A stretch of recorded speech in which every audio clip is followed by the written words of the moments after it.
Dr. Schwedler, it's a pleasure to have you on our program. Thank you for taking the time for this conversation with me. I want to speak with you about protests in modern Jordan, particularly in the context of your book, which is titled Protesting Jordan, Geographies of Power and Dissent. But before we get to that part, the protest part, I'm wondering this, were the Hashemite royal family foreigners in Jordan? So when the Hashemites came in Jordan after World War I in 1920, they came from the Hejaz region, which is the western part of the Arabian Peninsula. What we have today as Jordan wasn't known as Jordan at the time. So the northern part of what we call today Jordan really was part of Greater Syria, kind of the southern part of Greater Syria. The very southern part of what we call Jordan today, it's particularly the city of Man and south of that, was part of the Hejaz, which was this region that the Hashemites came from. But it's just a very northern tip. So there's some people in the city of Amman. In fact, the city of Amman is divided between the Hijazi portion and the Shami or Syrian portion. So people from the southern part saw themselves as part of the domain where the Hashemites were coming from. But the rest of Jordan largely saw itself either as primarily autonomous or really part of the southern part of Greater Syria. So it's a So for tricky the question. southern people, they may not have seen as foreigners. Right. They might not have seen him. They were sort of like, thank you for coming up and visiting us from, down south. Oh, But that was really divided. And it wasn't, some people talk about it in terms of tribes. Certain tribes were Hashemite or not, or Hijazi or not. But in fact, some of the tribes were even very divided on whether the Hashemites were appropriate to be coming there to lead or not. So you saw a lot of division around it. So for some they would definitely seen as a foreigner, and that rhetoric actually gets invoked today that they were outsiders. and we're going to get to that. That's really interesting. You've mentioned that several times in your book. I'm going to ask a question that I know is a big question. I just want to create some context for myself that I follow the conversation. Now, Hashemites were part of a larger royal family. Correct me as I'm going through this, please. That could have potentially actually ruled Arabia before it was Saudi Arabia and Iraq and Syria and what is today Jordan. Am I close to the mark on that? They could have. In fact, they didn't leave the Arabian Peninsula voluntarily. They were driven out by the Sauds, a Saud family, which basically was from the eastern part of the Arabian Peninsula, and the Oh, Hashemites ruled the western part or the Hejaz area. And in the early 20th century, the Saud set about establishing and expanding their domain, and so the Hashemites fled north after World War I into those areas, which would become Iraq and Jordan. I see. I see. And in Syria and in Iraq, they weren't able to sort of hold on to their rule and reign. So Jordan is the only Hashemite realm It now. remains. Yeah. Yeah. They Um, remained in Iraq until the 50s, until oh, 1958, when they were overthrown and summarily executed. Uh, oh, wow. Initially, though, yeah, in the 20s, they wanted Damascus. Damascus was the prize, not this middling in-between area that became Jordan. So that was kind of a consolation prize, and always set their sights That is on Damascus. fascinating. Yeah, and so when I'm getting ahead slightly, but when they took the West Bank after the 1948 war and annexed it, they made the West Bank part of Jordan. That was part of an expansive vision to extend Hashemite control in the way you described. They had this grander vision, and they were trying to expand it. Oh, wow. Now they have Jordan. Now they only have Jordan They left. only have Jordan. Yeah. So how does this um, Hashemite royal family's history impact Jordan's national identity and nation building effort? And if I may just add another sentence to that, I asked this question in the context of what I'm familiar with, like, Mhm. European history. Let's say King of Netherlands comes and also becomes the king of England, and this happened in Europe quite a bit. In fact, until recent history. So let's now transpose that understanding onto Jordan, into nation building. How does that work out? Well, for a lot of people, it really is a colonial history. It's a colonial history, Colonial. colonial Okay. in the sense that the British were instrumental in putting the Hashemites in place. And for some, they're seen as these are yet again another outside group coming in and imposing by force and with money, imposing its authority over what is going to become the state of Jordan. For others, it was welcome. For others, it was finally an Arab ruler. Thank you. Someone, not it's yes, the British were there, but at least it's an Arab ruler. Not the Ottoman Turks, not the British. Exactly. Yeah. Exactly. You really saw that divided opinion. And a lot of that lingers up until today. There's some that still talk about it, and I'm sure we'll talk later about it, but talk about the Hashemites as outsiders, and others, and talk about it as a colonial history. And others see it as part of these nation states as artificially constructed, as all nation states are artificial, where boundaries are drawn. Yeah. And so Yeah. they see themselves more attached to this broader, Arab, tribal/Bedouin, but the sort of Arab heritage is long history. And the family is descendant from the Prophet Muhammad. So some people sort of look to that as well. So when the Hashemites came, obviously they said about establishing control, but there's a number of works that have looked at this in detail, the ways in which they went to build up a kind of national identity. So, for example, they adopted mensif, which is a traditional Bedouin dish, as the national dish.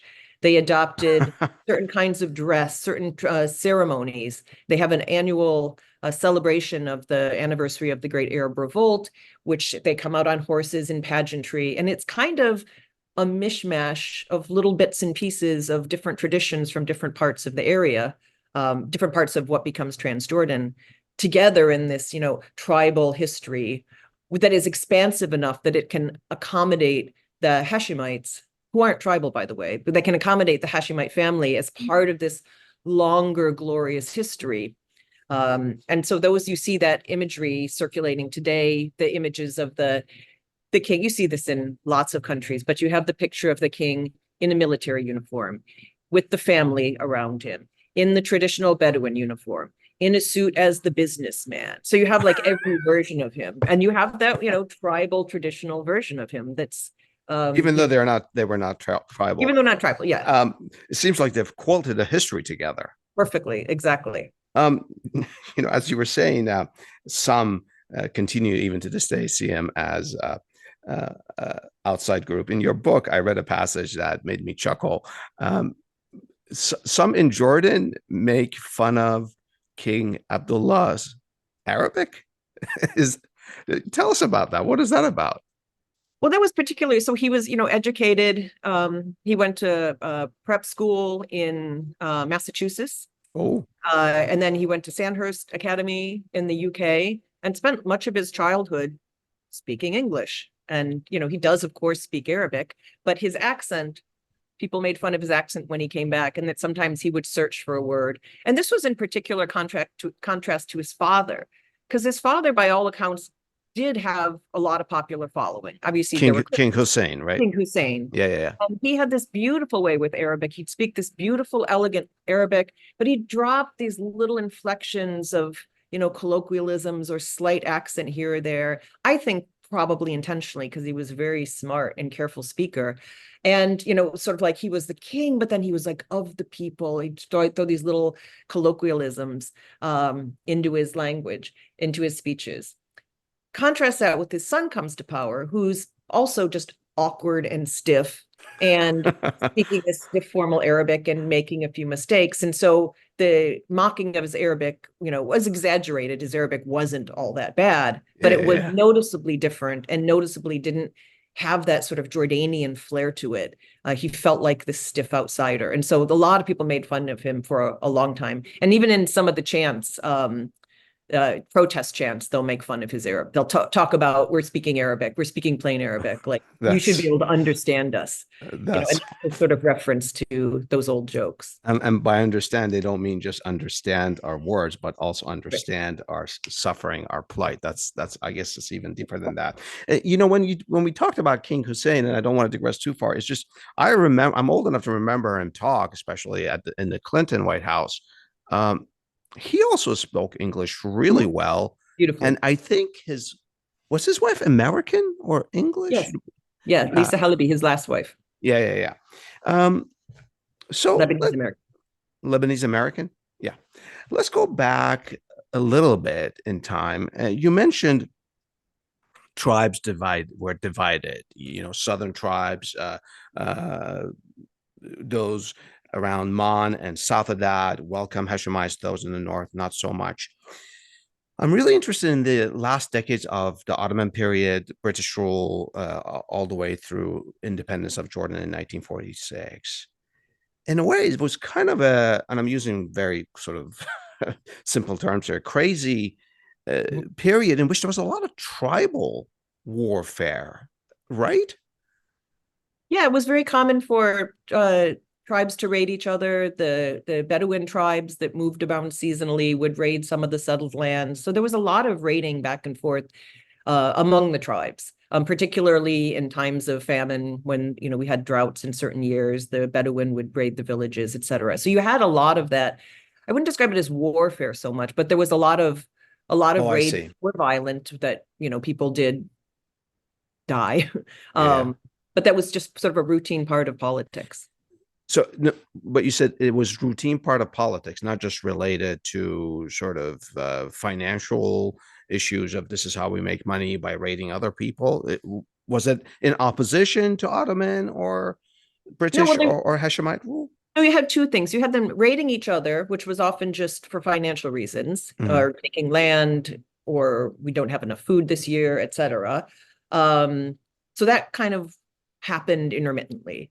Then you also had, I call them protests, but I mean, they're really sort of rebellions against the Ottomans, but they weren't really to end Ottoman control. They were really, really specific. So, for example, you charged us taxes too frequently. We can't pay taxes again, or you've raised taxes again, or you're trying to conscript us, which we don't want to happen, or you want to disarm us and take all our weapons in a certain area, and we're not accepting that. In Shabak, I found actually a document, a list of the original demands, and it included things like the Ottomans were asking women in the town to go fetch water for them, and they're like, that's your problem. Our women do not have to get you water. And we demand that you stop asking our women to go fetch water for you.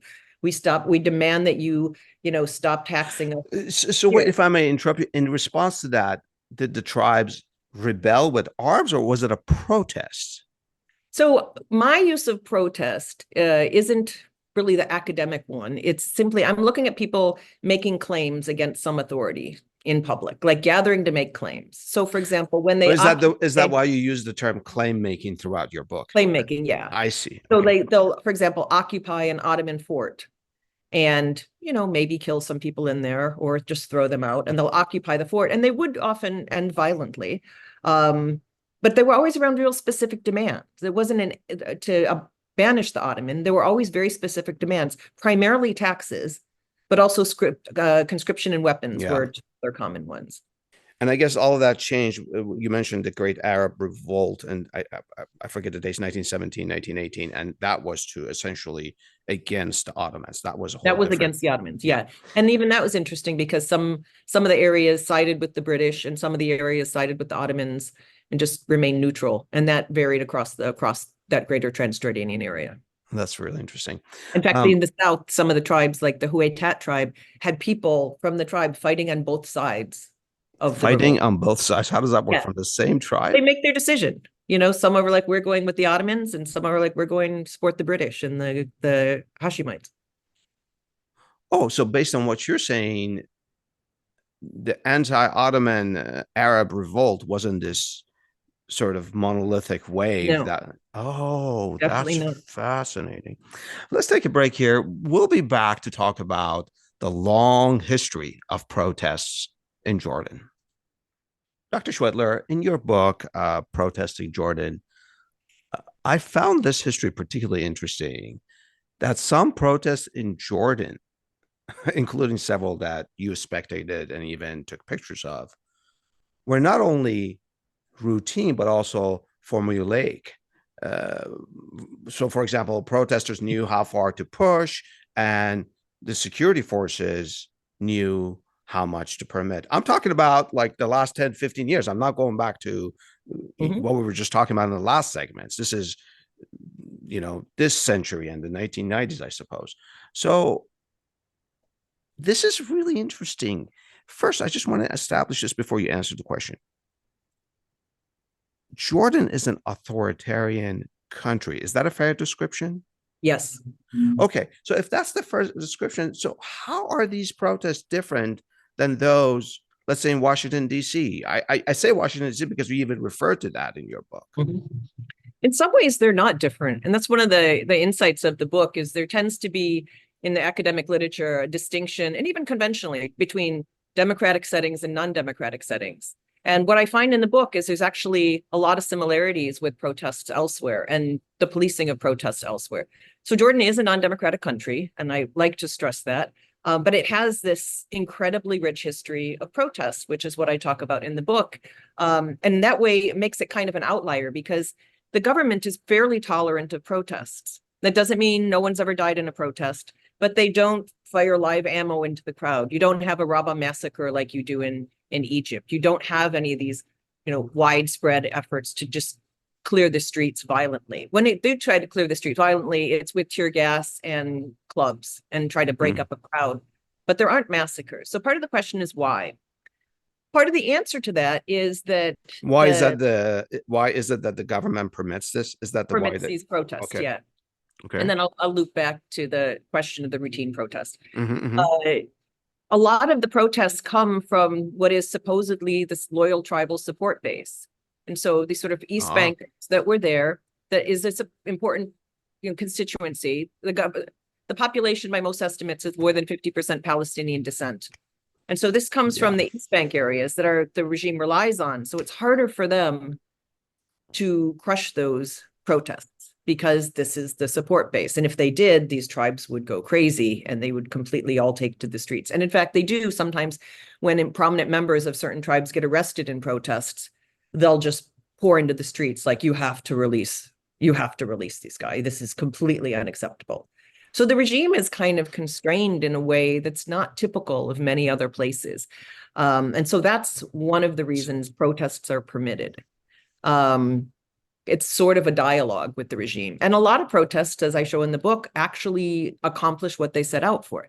Not the big protests like ending the IMF program or canceling the peace treaty with Israel, but protests. Those are big. Those are very big, tens of thousands. Yeah.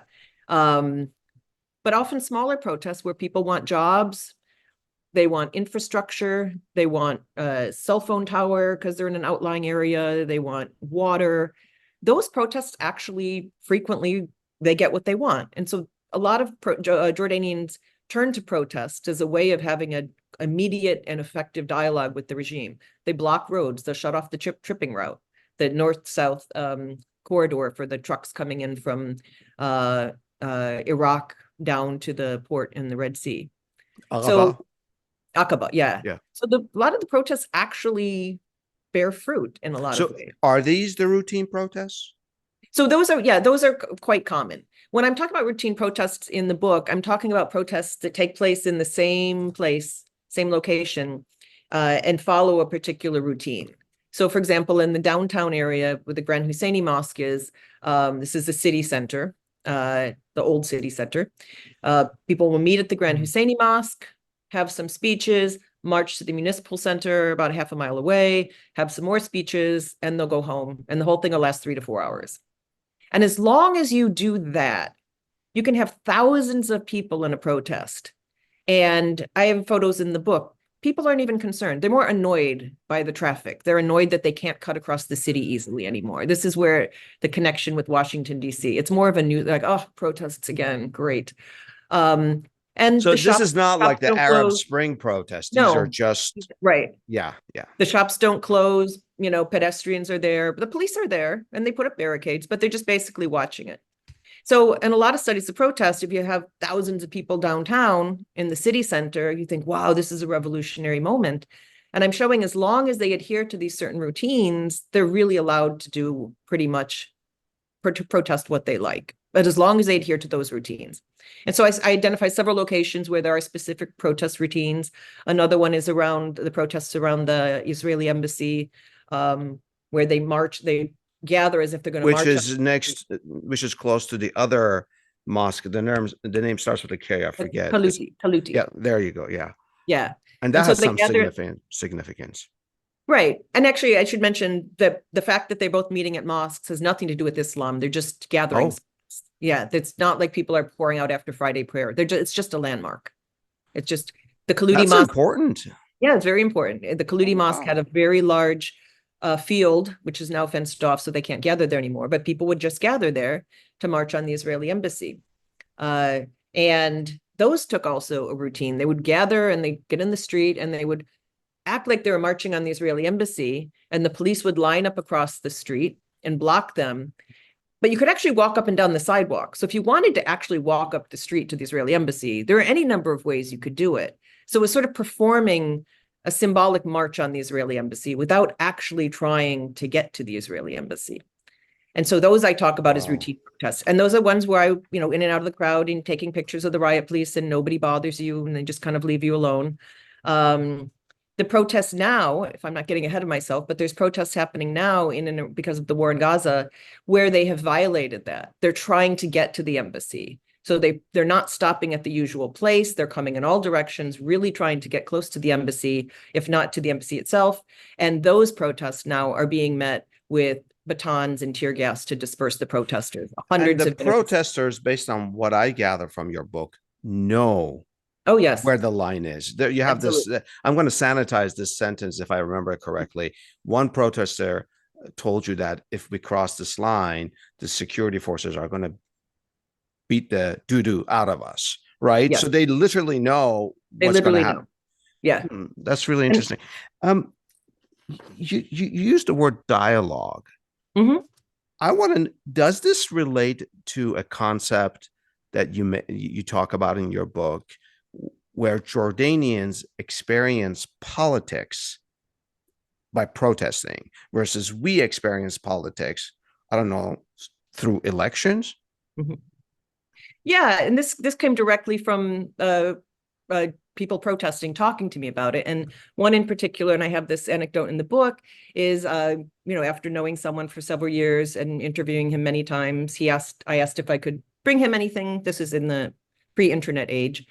And he asked me to bring him some articles and stuff on Jordan. And I brought him a bunch on Jordan. And next time I saw him, I was like, so what do you think? And he said, yeah, Jillian, which, if you speak Arabic, is not going to go well. He's like, I just don't recognize Jordan. And these articles were about, political parties. My first book was about Islamic political parties, legislature, elections, etc. And he's like, that's all a show. That's not where politics really happens. Okay, yes, people take those jobs because then you get a pension. If you, get into parliament, you get a lifetime pension if you serve for a month and a driver. But that's not where politics is really happening. That's not where we're pushing things because we see that as a show. It's completely controlled, even though there's opposition parties in it. An interesting anecdote also is a different person said, we're not part of the opposition. These are protesters, mind you. And I'm like, you're not opposition. And they're like, no, for them, opposition meant the opposition parties in parliament, who they see as doing nothing. So we're like, we're not part of the opposition. Oh wow! And so like I learned so much in the book from talking to protesters about how they talk about things. And they've said, this isn't where politics is happening. The parliament is not where politics is happening. It's on the street where we're making demands and pushing claims and speaking directly to the regime. It's happening on the street. And so that came from a number of people conveying that to me. So here you and I are in our country, the United States, and we feel like we're part of the political system because we vote, and once in a while, I guess we participate in public claim making. I'll use your language, but that's not the same in Jordan. Really, voting and all of that is different. This is a small question, just because you said it. Now I'm curious. I can't let it go. You said if you speak Arabic, the fact that you're colleague in Jordan said, Jillian, you're in trouble. Is that because they It's call you like, yeah, it's like, yeah, Julian. It's Okay. like when you address someone, you like say, yeah, it's like, oh, you're immediately addressing. But when he says it in that tone, like, yeah, Jillian, it's kind of like, how am I going to say this? And I'm like, oh, no. So, we went through these routine protests. These are the term I learned from your book, non-transgressive Mhm. protests. Right. So, as I was reading through your book, this sort of light bulb went in my head, and I realized it's not much of a light bulb because you actually talk about it later in the book. Um, this kind of can play to King Abdullah's hand. He can say, look, what a beautiful country we are. People come and protest. It's like Washington, D.C. Yeah, well, Washington loves to see Jordan as a moderate country. And, by comparison to, Syria, it is a moderate country. We're Yeah. not massacring Yeah. people. There's not extensive torture. There is torture, but it's not extensive. They're not assassinating political opponents. So, it's less bad in Less that bad. regard. Less bad, let's say Yeah. that. But yeah, the government is, portrays it, likes to, governments don't like protest. No Yeah. government likes protest because they're No. unpredictable. You just don't know what's going to happen. So, but they can't, or made the calculation, it's not going to be effective to crush them. So given that they do allow protest within constraints, and again, people get arrested, pressured in all kinds of ways for being activists and protesting, but they do generally allow them, given that they have sort of emerged this balance. They then try to use it as precisely as you say, to their benefit, to say, look, we allow free speech, no one's allowing this, we have this culture of, open discussion, etc. So they use it, given that they have calculated they're not going to crush them, they definitely use it to their advantage to try to portray. And I show in the book other ways. There was anti-austerity protests in 2018 were used. Anti-what protest? I'm sorry, would you say that again? Anti-austerity protests. Anti-austerity. Got that. Yeah. These were nationwide, tens of thousands in the street. The government used them to push back to the IMF to renegotiate small parts of their agreement by saying, look, we can't look at the pressure we're facing. We can't do this. So they'll sometimes use it to their benefit to say, how can we spin this, given that it's happening? Oh, the government uses as leverage to negotiate with the IMF. That's really interesting. In the last segment, you talked about, well, I asked a question and then we talked about chants about King Abdullah's poor, and I use that in quotations, Arabic. In 2010, I learned this from your book, protesters actually started criticizing the king in their chants and even the queen. I think she had a big gala in one of the national preserves in the southern region. How important is this? Is this like a huge, bright red line that they passed? Yeah. So it's illegal under multiple laws to criticize the king or his family. Oh. Under multiple laws.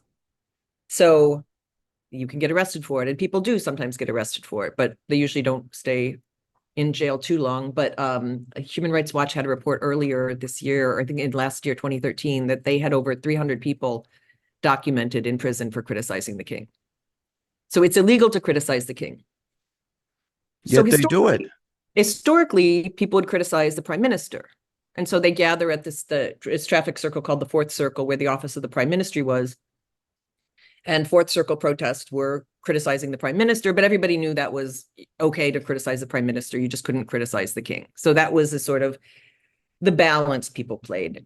In 2010 and after, you began to see people gradually criticizing the king. One of the most significant breaks was a association of retired military officers issued a manifesto in 2010 that criticized directly the queen and the policies of the government, and spoke to the king as, why haven't you taken care of these things? Why haven't you resolved the Palestine issue? Why are you adopted these neoliberal reforms that are enriching certain people and not helping everybody else? And so that was crazy because it came from officers, retired officers, who are traditionally totally down with the regime. It's totally conservative pro-regime. Yeah, exactly. And so in protests, you saw increasingly through the Arab uprising period, people beginning to sort of, tiptoe over that red line. So you saw a few people burning pictures of the king and got quickly arrested, but then got released. Some protest chants that would be like 20 years on the throne and we have nothing. So they wouldn't say the king, but there's like 20 years on the throne and we have nothing. Well, it's obvious they mean the king. Pretty obvious they mean the king. Yeah. And then gradually by 2012, it became quite common to explicitly criticize the king. People still get arrested intermittently, but that has really exploded over the past decade. And it's one of the things that the book does is it puts to rest that these aren't isolated incidences of criticizing the king. I have example after example of people who have been arrested, people who have posted videos on the on YouTube and Facebook of them chanting. There's a one in chapter 6. They do the Debka is a Levantine dance done primarily at weddings, and they do this Debka dance, and they have one called the Corruption Debka. And they Corruption, chant Debka. the Corruption Debka. It's in chapter 6, the end of chapter 6, and it starts about Ali Baba and his 40 thieves. Uh-huh. And in the story, Ali Baba confronts the 40 thieves, but this is Ali Baba and the 40 thieves. In the second line, they say Ali Baba Athani, which means the second. And the king is King Abdullah the second, King Abdullah Athani. And the third line, they say Abdullah Athani, Abdullah the second. So they're addressing him explicitly in this chant as so Ali Baba joins the thieves in this joins the story. thieves, and Ali Baba becomes King Abdullah the second and his 40 thieves. And they're like, and we're not going to follow you anymore. We only follow God, etc. And so they videotape this and they post these online. I mean, this is very, very explicit.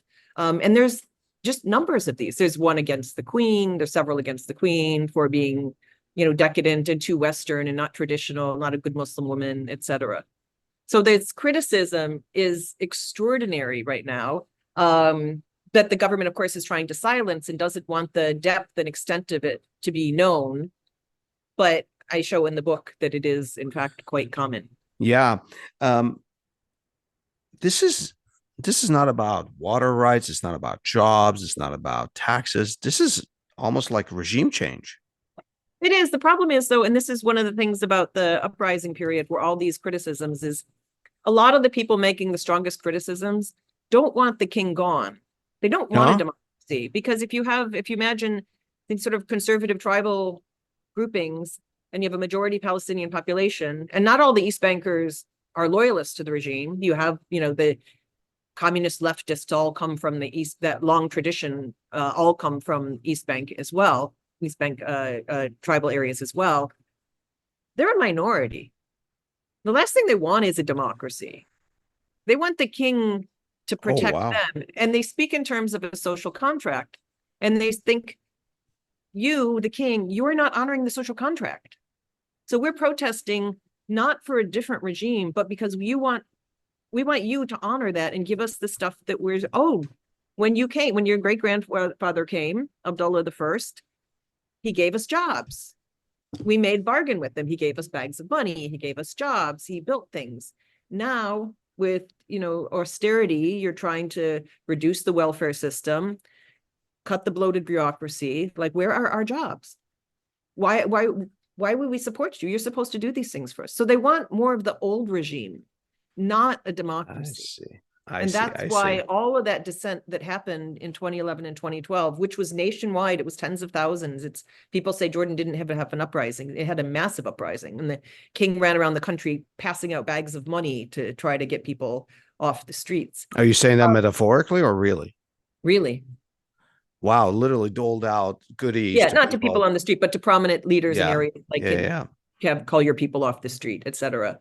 But so you had, and I have in also in the end of chapter 6, some people were like, end of the king. You're an outsider. We're done. This is going back to tribal rule. The tribes that were here in 1917, before you arrived, by the way, we're going to be the ones who decide. So not Palestinians, but also not you. We're the real sons of Jordan. So you have that perspective. That's a very small perspective. You have people that will say, we're going to support the king. Look what's happening in Syria, the rise of ISIS, look what's happening in Egypt, the most broader. We don't want that to happen. So we're going to support the king, but this is the last king. No more kings after that. Oh, wow. Okay. You have some that say, we'll support the monarchy, but maybe there is a different king. And this is where Prince Hamza, who is very popular. Isn't he arrested? He's still under house arrest for speaking very critically of the king. He's been in house arrest since 3 years now. Is he the half brother of the current king? Yes. Yeah. Oh, wow. You have all these different, so people that are critical of the regime aren't in agreement that the king should go. You have all these Yeah. different perspectives. So you had this massive anger, but a lot of them wanted more for East Bankers, not a democracy. Yeah, this is not regime change. Right. You corrected me.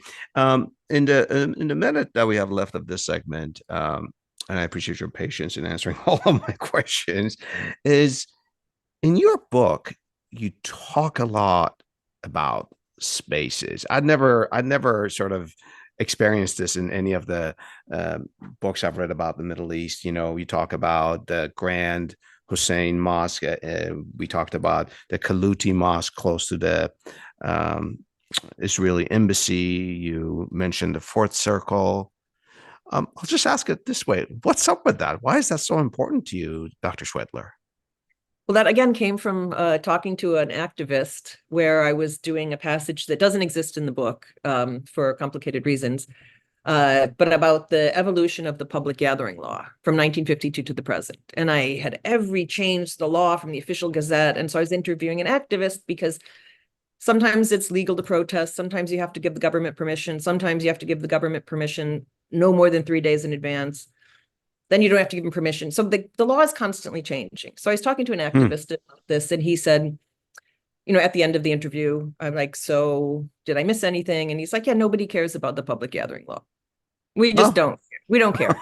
Like the Muslim Brotherhood gets permits for everything. We don't get permits. We don't care. And nobody gets arrested for violating the public gathering law. You get arrested for threatening regime stability or violating the penal code or damaging property. So like, we don't care. And I was like, oh, okay. So what am I missing? And he said, the spaces where we protest are disappearing. And I'm like, What does that mean? what does that mean? Like, how do spaces disappear? And Yeah. that's what sent me down this path of looking at space and bringing space into the dialogue. And what he meant was the government was gradually changing features of the city, Amman in particular, to make it harder to protest. So, for example, fencing off squares, putting up walls. There's one space during the pandemic, they put up a 10-foot concrete wall around a parking lot where people protested. So you can still go in there. You can enter the parking lot because cars can drive in there, but nobody walking around will see anything. So it just made it irrelevant as a place to protest. Oh, so they're neutralizing the impact of Yeah, a protest. right. Oh. And they're just fencing off all these different places where people protest in front of Parliament, at the Fourth Circle, at the Kaluti Mosque. And so looking at these various techniques around controlling space to make it hard, either hard for protest or easier to police the protest. I see. And is that much different than other countries? It's not, but it's just interesting that these particular techniques aren't talked about systematically in Yeah. the political geography literature or the contentious politics protest literature. So this is like one of the more original interventions of the book. The extent exists, talking about space and protest, is a literature that will say, if you have a large open space, you can have more impactful, gatherings of protests, because people can gather in larger numbers and it's more exciting and because it's Hmm. so much more spectacular. Or, narrow streets. This is the story of Paris, of course, right? The narrow streets made it difficult for the police to get in there. And so with the Haussmann reconstruction of Paris in the 1860s, those wide boulevards ended, which also, were there for sanitation and sewage and all kinds of other reasons, but they also ended outside of the city at army barracks. So it made it easy for the army to move quickly in and around the city. Yeah, yeah, And so yeah, yeah. I show similar cases in Jordan where they put a wide street in the middle of a refugee camp that had been quite rebellious, and they have widened corridors, and the infrastructure and overpasses are designed to carry military vehicles if necessary. So it's really that kind of elements of the fabric of the city that once you are aware they happen, you move around the city, you're like, oh my God, it's happening everywhere. They're just closing all these So spaces. interesting. And that was again from a protester that pointed that Yeah. out to me and set me down that road. And for our audience, in your book, you even mentioned the case of Bahrain, in which Yeah, spaces, the Pearl roundabout or square was right. also changed. In the next segment of our conversation, we'll talk about how Jordan is portrayed in Western news media. And I'll ask Dr. Schwedler this question: is Jordan essentially a U.S. protectorate? Dr. Schwedler, why is it that we almost never hear about protests in Jordan? in our news media. You and I spent two segments about an hour talking about it, but it's not in the news. Well, I think they're not in the news, in the English language news, because they're not spectacular. When you do see them in the news, it's when tens of thousands are in the street, and you'll see, one article in the New York Times or one article in the Washington Post. In Jordan, the government-controlled media, of course, doesn't want to cover the extent of dissent. But because there's a lot of online places now, you can find a lot of places that do routinely report on them in Arabic. But most of them are small, and 50 people here, there demanding these rights, demanding jobs, etc. So they just don't get covered. Even among Jordanians, I'll tell people I was writing a book about Jordan, and they'll say, no, there's not a lot of protests happening here. And Really? yeah, Jordanians. And I'll point out things, and they'll be like, oh, you're right. There's like, they shut down this area, and here the day wage waivers were here, and the teachers were doing, and they're like, oh, yeah, I guess you're right. There is a lot, but a lot of them are small. And like, this is where the comparison with Washington is apt. If you're not right up on them, you don't really know about them. They That's don't true. turn We don't know what's violent. happening. Yeah. Yeah, they don't turn violent. You don't run into them. So unless you happen to be in the area, you're just completely unaware, because the rest of the city goes about its business. So they just kind of fall under the radar, even in Jordan.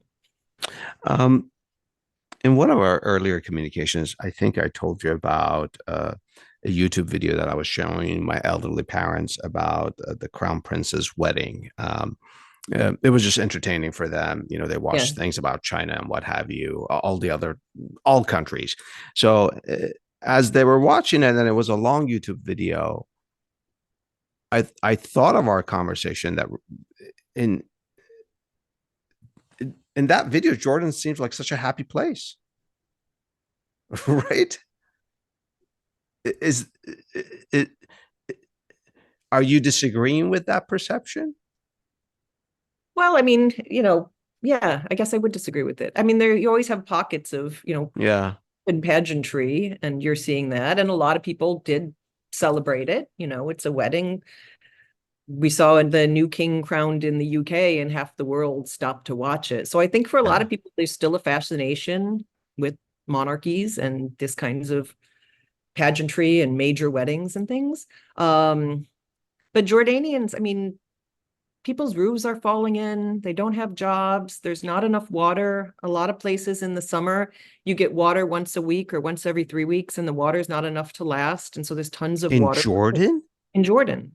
There's tons of water protests. Yeah, Jordan's significantly run out of water. It had some major ground non-renewable sources that have been tapped out. In the east of the capital, there was the Azraq oasis, which was gorgeous. Even 30, 40 years ago, had wild gazelles. It was Oh, wow. extraordinary. It's just gone. The water's gone. It's all been tapped out. So you can go there and walk on these raised wooden platforms that used to be walking above the oasis that's just now desert now. So it's run out of water. That's so sad. It's very sad. Yeah. And so a lot of the country doesn't have water. If you're wealthy, you can buy water and they'll bring it in.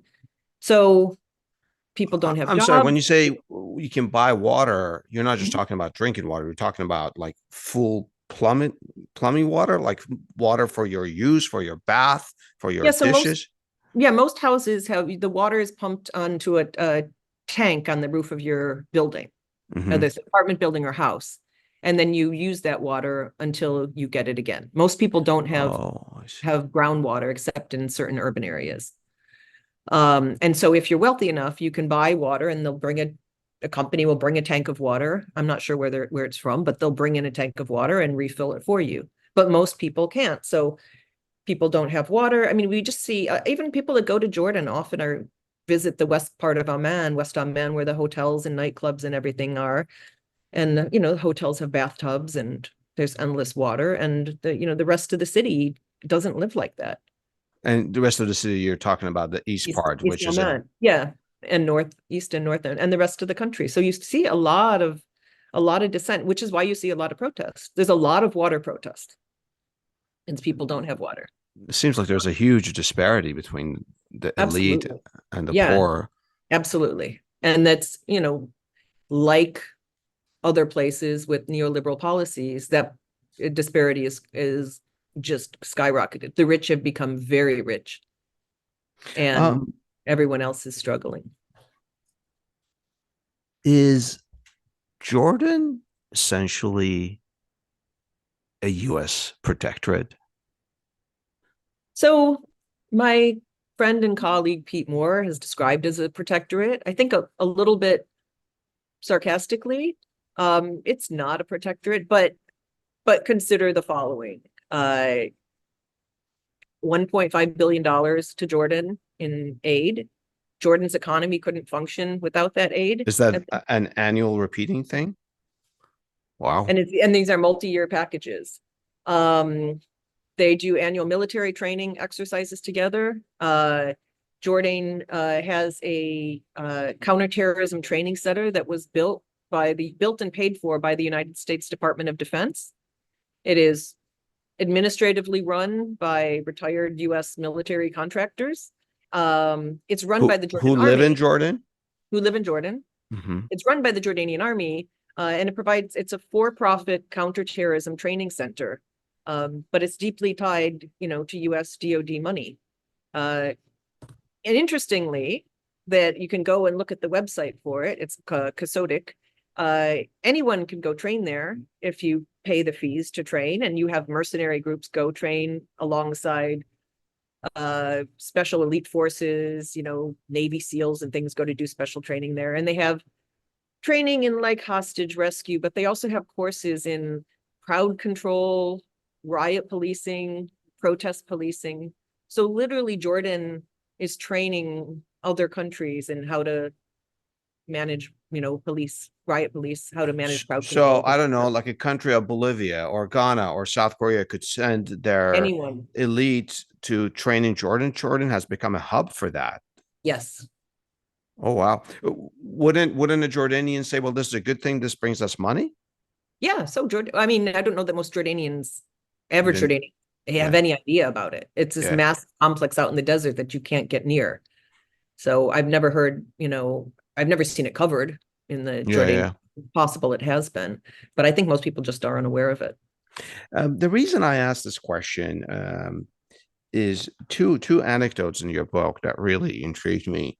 One is this story that you talk about how our former Secretary of Defense Ash Carter just landed in Jordan, like it's like you fly from New Jersey and you land in Nebraska. He just how unusual is this? I think that was pretty unusual. It's not which is why it was such a big deal, but it's like, it is sovereign Jordanian airspace. You're supposed to let us know when people are landing on our soil and who's going to come off, etc. So which is why it was. Did that create any issues? Yeah, Jordan was pretty outraged, and the United States apologized. But it was indicative of just we can come and go and do what we want. The sort of the U.S. perception that we can just go there. And that's the broad perception of Jordanians, is that the U.S. can do whatever it wants there. It probably doesn't make him feel good. No, not at all. Yeah. The other, I said there were two anecdotes. The other one is, I forget the exact wording that you used, but it's something to the effect that Jordan essentially doesn't pass a budget without Washington's approval. I don't think you meant that literally, but you sort of, it's metaphoric for the relationship, right? Yeah. Well, this is I report it as an anecdote because I've been told that, but I don't have a definitive proof. People in the government confirming that for me, but multiple people have said that the budget is done in cooperation with the United States, literally. But again, this is, I haven't been able to report that out to confirm that. Even if it's not factually true, if Jordanians feel that way, that impacts everything that goes there. Let's take a break here. Stay with me and Dr. Schwetler as we get into the perspective.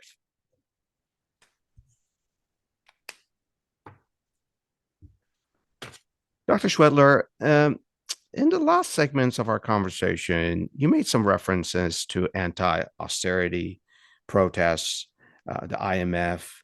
You used the phrase social contract, which the former king, King Hussein, really adhered to taking care of his loyal base. And then at the very end, in our last segment, you talked about neoliberal policies. Um, what I'm interested in is how unique are these sort of issues to Jordan?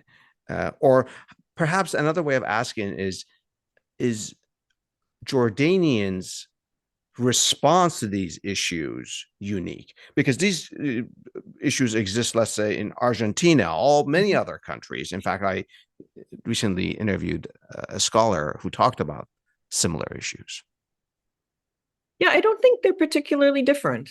I mean, I think particularly around anti-austerity measures, there's widespread opposition on a global scale to those. And I think it's one of the issues that brings people to the street in numbers, in many ways. I think what's a little different for Jordan is the extent to which protests are so common, not just those big protests, and the government largely tolerates them. That's what I think is sort of an interesting twist for Jordan as a non-democratic country to be as tolerant of protests as it is. So I'd say that I think is the variation.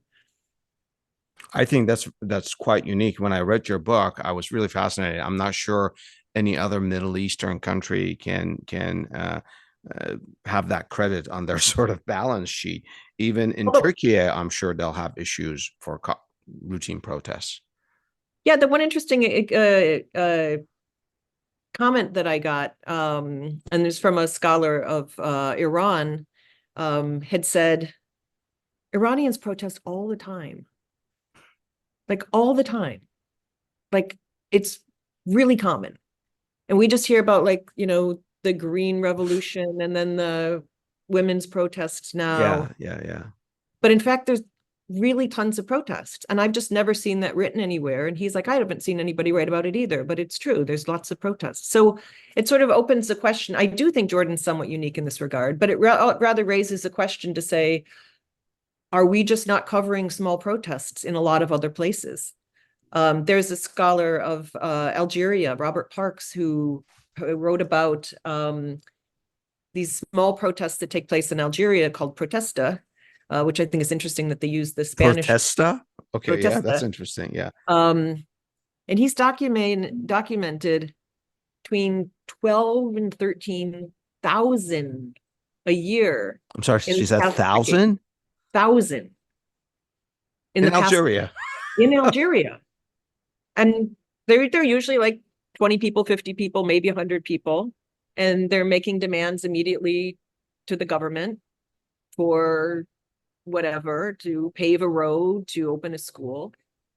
And they're written about in Iran. He follows them from the newspaper, or in Algeria, I'm sorry. But just nobody covers them. And so part of it is I wonder, are we as scholars just more interested in big protests and not noticing all the little protests that are happening? So I do think Jordan is different. Certainly from places like Syria and Saudi Arabia that want very little to happen at all. But I kind of want to open up a question to say, for those of you with other country knowledge of other cases, is there something here that we're not paying systematic attention to? And if there is, then we can start theorizing and thinking more about routine protests across a number of cases and not just in my one case. It could be that those smaller protests actually effect change, perhaps smaller changes that put together are actually substantial and we don't really follow. That's fascinating, which brings me to this question that I had queued up that dovetails with this. You used the phrase forever on the brink. I don't think if it's, I don't think it's your phrase. I think it's just something that you hear about Jordan. Does it feel like Jordan is forever on the brink of a revolution? So I don't think it is. You don't think it is? No, I don't think it is, for the reasons I mentioned, that there's a core chunk of the population that really has a stake in preserving the monarchy, to preserve their own privilege. And they don't really see an alternative as necessarily better for them. However, if you read my book, especially like the discussion of the last 10 years, and the monarchy were to fall, you could see in my book, like, it's so obvious that was going to happen. Just look at this escalating criticism. They're You could see criticizing it the king there. openly. Yeah. Exactly. And that's, Yeah. it's wild. But the book also it shows that this has been the case. I mean, for at least 30 years, you've had these exceptional amount of protests, and they've been managed. And so my book also shows us those ways in which it could continue to be managed, and Yeah. the regime might not be on the brink. The on the brink often has to do with the economically. The government has I mean, the economy doesn't produce, its own value, doesn't have resources on its own.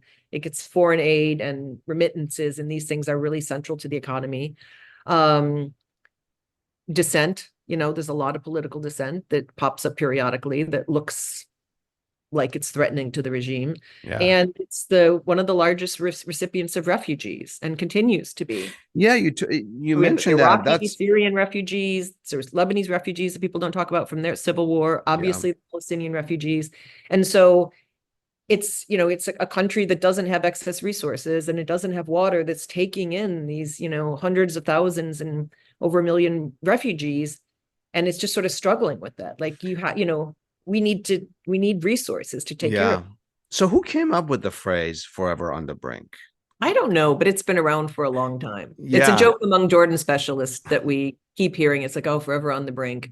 In fact, I quote 2 scholars that use it ironically and frustratingly, but they're like, still say it's forever on the brink. Yeah. In your book, you also say something interesting, that the Hashemite regime plays or advances both notions of stability and instability.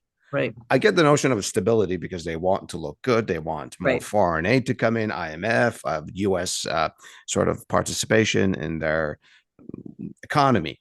But why would the Hashemite regime be interested in showing that they're unstable, instability? Well, instability, and for two primary reasons. One is, again, to get more foreign aid. Like, we need foreign aid. We're taking in all these refugees. You have to help fund and pay for it to stabilize it.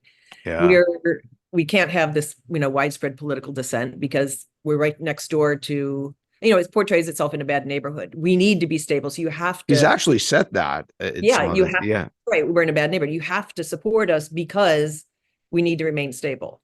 So saying you have to report us to keep us stable is, in a way, saying we might not be stable if you don't support us. Oh, we're this island of stability in the middle of all this chaos. You have to support us. And the second reason has to do with justifications for reversing the democratic openings.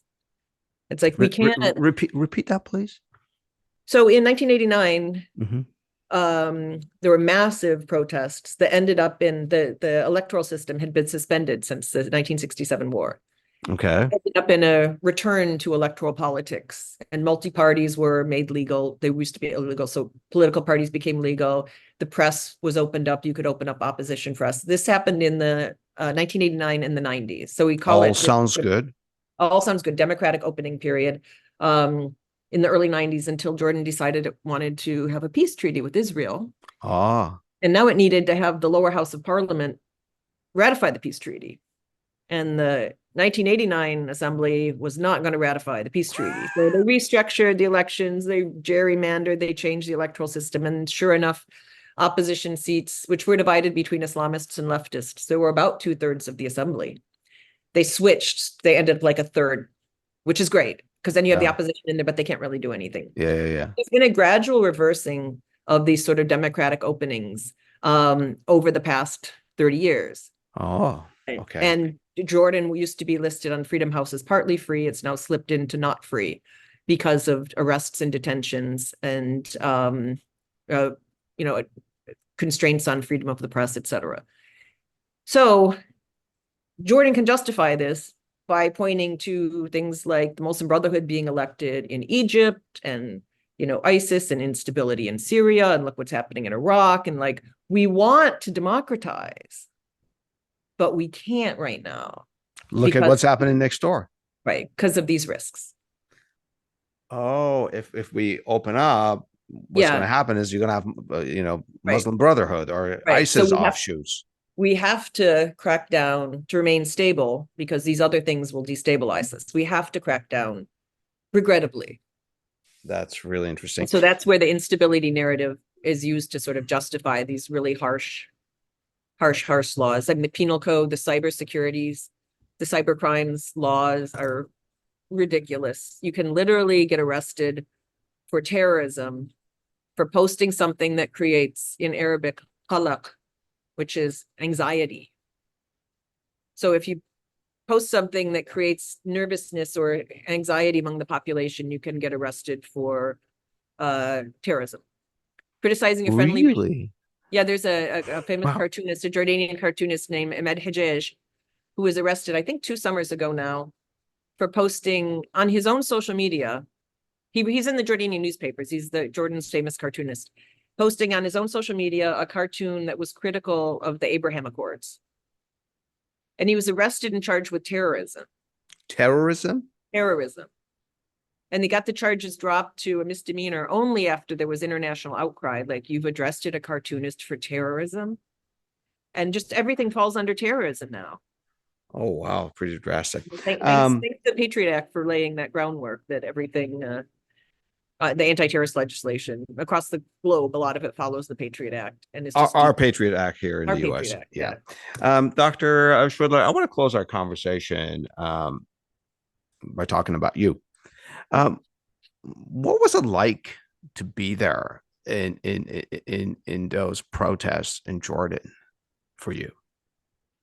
So the only protests that I've attended were the more routine ones. Okay. I would have gone to other ones, but I simply wasn't in the country when the bigger flare-ups happened. So all the protests, I went to some, I think 36 total protests, were largely 50 to 500 people. A lot of them were either in the downtown area. Actually, some of the downtown ones were several thousand people, but very routine. Fourth Circle protests, the Kaluti Mosque protests.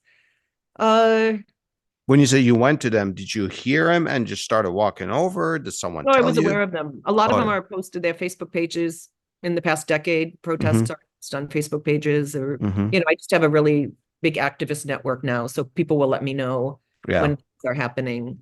Or like if I were there now, I know there would be stuff happening. You wouldn't even need an announcement because of the war in Gaza. I know where there would be. It would be at the Kaluti Mosque, and I know when it would be. It would be on Thursdays and Fridays. So if you go there, wow. it's that's where to go, and that's what everybody knows where to go. Yeah. So I had 2 kinds of roles in protest. One was actually being in protest, not chanting, but sort of going and moving through the crowd. And those instances were only instances. Were you in the crowd or standing in the side? No, I would move into the crowd sometimes. Okay. Not chant with them, but just sort of move in the crowd. And some of the photographs in the chapter 5, you can see me standing right up at the front in the middle of protests. So where there is mostly leftist joining protests, you'll have a lot of women as well. And so I would, walk in and through those protests. And plus, I mean, everybody knows me there now anyways. I mean, the journalists know me, the police at certain protest sites know me, because like, who is this foreigner? And they know who I am. So it wasn't, really a significant deal. And in Jordan, for my own edification, you don't necessarily, it's not Saudi Arabia or Iran. No. You don't need to cover up.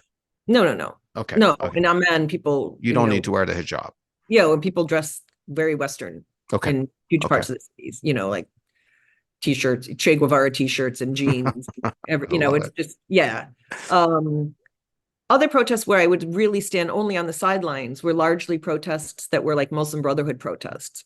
And those were, the women would have a separate contingency and they would walk sort of guarded through they'd kind of walk around them with parade guards as they move through the march, etc. Those I would stand on the side and watch as an outsider. There, in one of you have many photos. I encourage people to look at your.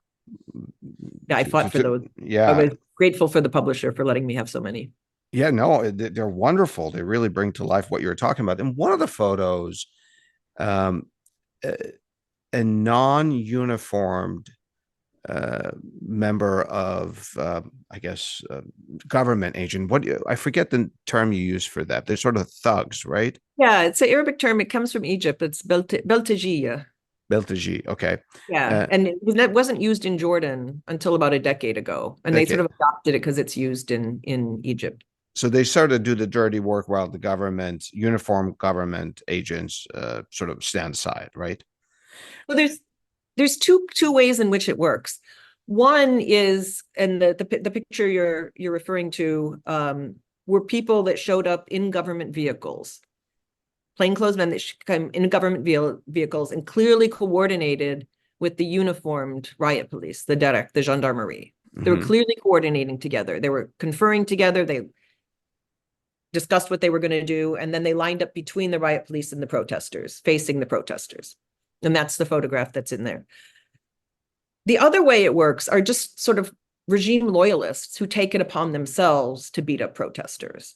And this is more akin to the United States, thinking like the Oath Keepers or the Proud Boys that are, Oh, you know, Blue Lives Matter crowds that come up and see Black Lives Matter or leftist protesters as they're all Antifa radicals. And they take it upon themselves to go beat up and police. I mean, they were driving around Portland in vans, intimidating protesters that they were going to and the police yeah, stand yeah. by and do nothing. The police don't really intervene in Now that. you're talking about the U.S. when you say Right. Portland and And so police. Yeah. that is something you see as well. You see loyalist protests that will come and beat up protesters, and the police will just stand by and watch it happen. Yeah. So you have ones that's clearly coordinated and ones that I don't know, that I don't see any evidence of coordination, and they don't seem clearly showing up on police vehicles. So they Yeah. could just be loyalists who have just shown up to beat up protesters because they don't like protesters. In the photo that we're talking about, one of the non-uniform government agents, whether it's just a sort of a freelance loyalist or coordinating, is staring right at you with there's menace in his face. He's Mhm. not happy. That were you frightened? Yeah, that was actually the first time I was actually nervous at a protest. I wouldn't say frightened, but he held my eye for probably, I mean, it felt like hours. It was probably 10 minutes. Oh, As I wow. walked through the crowd, he was just glaring at me. And it made me nervous because, I mean, you see from all of the photos, the police ignore me. You could go right up to the police and take pictures of them. And that's not typical for non-democratic countries. Yeah, You yeah, don't photograph riot police. And here they yeah, just don't care. There's so many photographers around. Everybody's taking pictures. And these are these routine protests where everybody kind yeah, of knows yeah. what they can do. Um, so I'm just mostly ignored, or I'll talk to some police officers that know me. We'll just chat with them, but I mostly ignored. And this guy was not happy I was photographing him. And he stared at me with, as you said, with this very menacing glare for a long time. And it made me nervous because I don't know, is this guy going to follow me home? Did you And walk away? I mean, I left with protesters. I left with Yeah, activists. They dispersed. But that got my heart pounding a bit because he was yeah. very thug-like and not happy with me at all. It's visible. It's Yeah. just kind of very obvious in the picture that you have in your book. After writing this book, are you going to visit Jordan again? Is it safe for you? So I visited several times. Yeah. I was supposed to go back. I mean, the twice I visited were in the first months after the book was published. It was published in April of 2022. So that summer and fall I was there. And at that time, a lot of people had already read the book. I know a lot of government officials told me they had read it, and it was making quite a stir. Oh At boy. that time, you could purchase the book online. You could buy the e-version of the book. Now that is blocked in Jordan, you cannot get the e-version of the book in Jordan. And it's not censored, but this is very typical for Jordan. It doesn't censor things. It just puts things under review and never takes a decision on it. Yeah. So I don't know now that it's gotten much more attention and publicity. I'm sure I would be allowed in the country, but I'm sure I'd also just be monitored probably. Yeah. We assume happens anyways, because I'm visible, and Of course. I'm known. They know my name. I'm sure there's a big file on me because I literally talk to police officers at protests and things, but I don't know. if I'll encounter, if I'll get a little pushback. When I went before, I went with the group for a conference, and I had everybody carry in a couple copies of my book because I was worried if I had a whole suitcase full, they'd just take them all from me, and nobody got them taken from them. So I had books to give to people, but it's lays bare the criticism of the king that the government wants to not be visible. So of course, that's why I asked the question. So do you have any plans to go back? You're not sure? I'll try to go within this year. I was supposed to go last November. But that trip, the sponsor of that trip canceled it because of the war was breaking out and decided it was too risky. Of course. They didn't want to be responsible for sending me over. I would have been happy. I mean, nothing would have happened in Jordan, but from the outside, I can see all the crowds look nervous making. But I wouldn't push up to try to get to the embassy to have tear gas in my face. Yeah. Well, if you do go to Jordan, I wish you a safe trip, safe passage, and would love to have you back to talk about your adventures and what you learned over there. Dr. Schwedler, thank you for educating me and our listeners. And to our listeners, if you know of any history that could unravel the Middle East, please share it with us. Thank you so much. Thank you.